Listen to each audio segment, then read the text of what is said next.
जैसे अक्षर मात्रा अनुस्वार आदि की हानि मात्राहीन मात्रा कार्य सिद्धि में सार्थक नहीं होता, उसी प्रकार से अंगहीन संयुक्त जन्म सम्मति के क्षेत्र में सामर्थ्य नहीं होता, अर्थात 8 अंगों का पालन अनिवार्य है। समझ रहे हैं? हम लोग कल अंगों की चर्चा कर रहे थे, 8 अंगों की। 8 अंग, एक एक अंग की व्यवस्था आप लोग अच्छी तरीके से समझ लेना, क्योंकि इनको समझने बगैर हमें आगे समझ में नहीं आएगा। 8 अंग जो हैं, ये 8 अंगों को जानने के लिए, क्यों जानने के लिए कहा गया है, तो इनका पालन करेंगे, हम समझ लेंगे तो हमारा सम्यक दर्शन बना रहेगा। हमारा सम्यक दर्शन जो है बना रहेगा। और अगर हम इनका पालन नहीं करेंगे तो सम्यक दर्शन छूट सकता है। छूट जाए हम तो कहें छूट सकता है। ऐसे ही यहाँ पर हमने कहा कि विशेष करके इन अक्षर मात्रा एक जिस प्रकार का एक कोई मंत्र है और उस मंत्र के अंदर में अगर अक्षर के अंदर में अगर कोई मात्रा कम है, किसी में बिल्ली कम है या मात्रा ज़्यादा है, तो वह मंत्र की सिद्धि पूरी नहीं हो पाती है।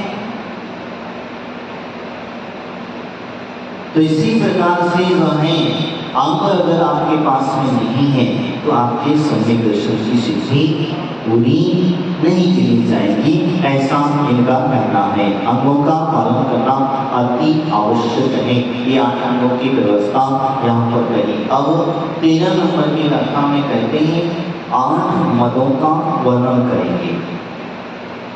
8 मद हैं, अब पीछे पढ़े आए हैं 8 मदों की व्यवस्था, लेकिन यहाँ पर वही 8 मदों का वर्णन करेंगे। धर्मेशुको पांचा प्रति सम गर्जिने धर्मे दीपावे इन गुण तय विपरीत तो सिंगसु तिनको सतते की पावे पिता भूप मातुल्य नपसो न तो मदिधाने मदहीन रूपे को मद न ज्ञानी को धन बल को मदिहाने। कहते हैं सभी दृष्टि जीव से होता है। माता पिता जीव आदि पिता आदि प्रतिपक्ष कोई पिता का जो होता है वो प्रतिपक्ष होता है, इसको हम कहते हैं कुल। और मामादि मातृपक्ष होता है, उसको कहते हैं जाति। 2 चीज़ों की कुल का मत, मैं उच्च कोई हूँ, अच्छे कुल में मेरा जन्म हुआ है, तो वो मत करता है, अहंकार करता है, तो ये मत हो जाता है। जाति, मैं अच्छी जाति का हूँ, दूसरा हीन जाति का है, तो उस प्रकार से जाति का मत हो जाता है। आगे तीसरे नंबर पर कहा राजा आदि शासक होने पर घमंड होना, यानी अब तुम कोई राजा का पुत्र ही और वो अपने आप को राजा से पुत्र समझने लग गया, मेरे शासक से मेरे अच्छा पता नहीं, राजा होकर भी वो घमंड पैदा करना, वह कहते शासक। जो कहा वही अपने रूप में का रूप का सुंदर है, जो व्यक्ति अपने आप को सुंदर समझता है वो सुंदर है, दूसरा के विचार रूपवान है, सुंदर नहीं है, सुंदरता उसकी नहीं दिखती है, तो व्यक्ति को नीच दिखाता है और अपने आप को सुंदरता भी है, उसका मद होता है। अभी ज्ञान का मद, किसी के पास में ज्ञान भरपूर है, ज्ञान निश्चित कर्म का उत्सव होने की वजह से वह ज्ञान उसका दिखता है, वो समझ में आ जाता है, इसी प्रकार से ज्ञान का मन हो जाता है। बाकी धन संपत्ति का मन, आपके पास में रुपया पैसा धन दौलत आपके भरपूर है, जब भरपूर है तो आपको उसका मत हो गया, अहंकार हो गया, अहिं में उठा करके हम लोग उस तरीके से और इस तरीके से धन संपत्ति का मत, अपनी शक्ति का मत, शक्ति यानी जो पहलवान लोग हुआ करते हैं, शक्तिशाली हुआ करते हैं, वो अपनी शक्ति का मत कर लिया करते हैं। यहाँ शक्ति का मत कहाँ, आगे तपस्या का मत, तपस्या यानी कि जो तपस्या होती है तो हम लोग करते हैं, लोग तपस्या करते हैं, तो उस तप का मद हमारे यहाँ पर हो जाता तत्व का मतलब किस प्रकार से होता है? आपने एक उपवास किया, हमने 2 कर लिए, तुम कहते 3 कर लिए, तो फिर 4 कर लिए, किसी ने इस तरीके से कर लिया। लेने की तपस्या तो है भाई, तुमने एक आसन किया तो हमने उपवास कर लिया, तुम्हारे शरीर के अंदर में सहन शक्ति अच्छी है, सहन अच्छा है, आप उपवास कर ले तो। और उपवास करने के पश्चात अगर आपके अंदर मद और अहंकार आ सकता है, अरे मैं तो उपवासी हूँ, कई लोगों ने प्रशंसा कर दी आपकी, तो प्रशंसा से आप अहंकार आ गया, अहम नहीं आना चाहिए। इस बात को समझना, अपनी उच्च पद का भी घमंड नहीं करना चाहिए। आप अच्छे ऊंचे पद पर बैठे हो और ऊंचे पद पर बैठ करके हमेशा किसी नीचे वाले व्यक्ति को डांटते रहना, फटकारते रहना, बात बात में टोकते रहना, अनेक अनेक प्रकार से इन्हें अपने प्रकार अंदर से सुने। मैं उच्च पद पर मैं बैठ करके भी घमंड नहीं कर। कुल मिला करके यहाँ एक बात समझ में आती है कि हमें अपने जो 8 मद हैं, इन मदों में घमंड आदि नहीं करना चाहिए। ये उनका कहने का तात्पर्य है। जो इन पर वस्तुओं पर घमंड नहीं करता है, वही अपने इस स्वरूप और आत्मा को समझ पाता है। और समझ लीजिए, इन पर अगर घमंड नहीं करोगे तो ही आप अपने आत्मा को समझ पाओगे, अन्यथा नमोरंतराणा, जहाँ भी वहीं से छूट करके पीछे चले जाएंगे। कहीं करके आत्मा के स्वरूप को जानना है तो इन्हें 8 मदों को छोड़ना होगा। यदि भी इन पर घमंड करते करें तो ये 8 दोष समय को मल दूषित करते हैं। क्या करते हैं? आपके समय को दूषित करते हैं, जल मल अकाल आदि दोष लगते हैं। तो इसी प्रकार से आपका समय दर्शन जो है वह दूषित हो सकता है। समझ में आ रहा है ना मेरी बात? माता पिता की पिता पक्ष को क्या कहते हैं उसमें नहीं देखना है, आपको हम बता दें, याद करा दे तो उनका आपको समझ में आ जाएगा। पिता पक्ष को क्या कहते हैं? क्या कहते हैं? कुल, ध्यान रखना। पिता पक्ष को क्या कहते हैं? कुल। माता पक्ष को जाति। इसके बाद में एक सेकेंड, रूप। रूप है मैं सुंदर हूँ, सुंदर है कि अपने आप की सुंदरता को ऊपर घमंड नहीं करना। कौन सी रानी थी जिसने अपने रूप का घमंड किया? रूप पर घमंड था, उसका रूप सुंदर थी, बहुत सुंदर थी। राजा जो था मुनिराज को पढ़ा रहा था। समझ में आ रहा है मैं आपको जो कह रहा हूँ? वो मुनिराज को पढ़ा रहा था और पढ़ा रहने की वजह से वह परिक्रमा भी लगा रहा था। तो मुनिराज का जो शरीर जो था मलिन था, गंदा था, तो वहां पर उसके आईने में अपना चेहरा देख रही थी सामने, और आईने में ही वो नीचे जो मुनिराज को पढ़ रहा था दिख रहा होगा। देखते समय तो अपने आप को वह कह रहा था, देखो मैं इतनी सुंदर हूँ, रूपवान हूँ, सब कुछ सब कुछ संपन्न हूँ, तो मेरे पीछे तो राजा घूमता नहीं है। और ये देखो नंगा पंगा मलिन, इसके शरीर पर इतना सारा मैल लगा हुआ है, उसके पीछे नमोस्तु नमोस्तु नमोस्तु विनयता पूर्वक इसकी प्रकट कर रहा है। तो ये उसी अपने रूप पर घमंड था, और वो रूप के घमंड का दुष्परिणाम हुआ। देखते देखते देखते देखते उसी भाव में ही उसका शरीर पूरा गलने लग गया। क्या हुआ? कुष्ठ रोग हो गया। और कुष्ठ रोग हुआ तो ऐसा रोग हुआ कि उसकी सड़ान आने लगी। सड़ान आने राजा ने उसे बाहर, गांव के नगर के बाहर उसे भिजवा दिया। पता जो रानी इतनी प्रिय थी, वही कुछ क्षण के पश्चात, वही कुछ दिनों के पश्चात उसे उतना दूर उतना त्याग कर दिया। तत्पश्चात वो रानी जो है 1 माह 2 माह 3 माह कहते हैं, आखिरी में फिर उसे पश्चाताप हुआ और मुनिराज के चरण में शरण में गई, जा करके पहुंची।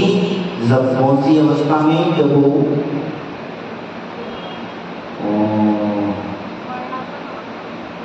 विमल के हाथ जो बच्चे मछली से पकड़ते हैं वो लोग जो हैं, उनके हाथ उसका जन्म होता है। इसलिए उस बदबू आती थी उसके शरीर से, वो सुनने की इतनी बदबू आती थी, कोई भी उसके नजदीक जाना पसंद नहीं करता था, इतनी बददुआएं कर। आखिर में जब धर्मराज के शरण में पहुंची तो उन्हें प्रायश्चित मांगा। कहा भगवान ऐसा कौन सा मैंने कुकर्म किया जिसकी वजह से मुझे आज ये अशुद्ध पर्याय प्राप्त हुई। मेरे शरीर से दुर्गंध था, जिसका नाम पड़ गया था दुर्गंधा, सनामी पड़ गया दुर्गंधा। तो ये नाम पड़ने के फिर कहते हैं कि विनाश ने उसे संबोधा, बताया, समझाया, पुत्री तुम इस भाव के पर्याय में थी, तब तुमने मुनिराज को देख करके गिलानी की थी। क्या की थी? गिलानी की थी। और अपने सुंदर शरीर पर आपने अभिमान हुआ था, आपने इस तरीके से, इसका परिणाम इसने वो कर्म आज उदय में आया है। इसलिए कभी भी अपने सुंदर शरीर को देख करके इतराना नहीं चाहिए। इस प्रकार से यहाँ पर मैंने आपसे बोला, हम जो कह रहे थे कहाँ, रूप का मत बिल्कुल नहीं होना चाहिए, ज्ञान का मत। जो ज्ञानवान है, विद्वान है, उन्हें अपने ज्ञान का मद नहीं होना चाहिए। तुम्हें यहाँ पे छोटा सा दृष्टांत बताता हूँ ज्ञान की मत की व्यवस्था। एक बार एक राजा ने दो विद्वानों को बुलाया, अलग अलग सुना चुका हूँ कहानी है, फिर भी छोटे संक्षिप्त में बताता हूँ। एक राजा ने जो है दो विद्वानों को बुलाया, बुलवाया तो अलग अलग समय पर आए बेचारे, तो उन्हें पता चला ही रहा है इसको बुलाया, हाँ इसको भी बुलाया है। दोनों ने एक दूसरे को देख करके अपनी विद्वत्ता का परिचय देते हुए कह दिए, एक ने गधा और एक ने घोड़ा बैल कह दिए। क्या हुआ? एक ने गधा कह दिया, एक ने बैल कह दिया। अब क्या करें, तो भोजन का समय, बोले सूरज सुबह आएंगे तो इधर नहा धो जाओ, बोले कि अपने अपने कमरों में उनको नहाने धोने के लिए भेजा। नहा धो करके सूरज भोजन का समय आए तो हम सब बैठ करके भोजन करेंगे। बोले ठीक है। तो थाली परोस गई, तो थाली के अंदर में सबको घास परोस दिया गया। राजा वहीं खड़ा था, बड़े अपने हाथों से वो कहता, राजा साहब हमारा अपमान करो। बोले तुम बोले कि हम एक विद्वान हैं, बोले हम विद्वान हैं, बहुत अच्छी बात है। तो विद्वान बोले, विद्वान तुमने कहा था कि ईमानदारी से बताओ।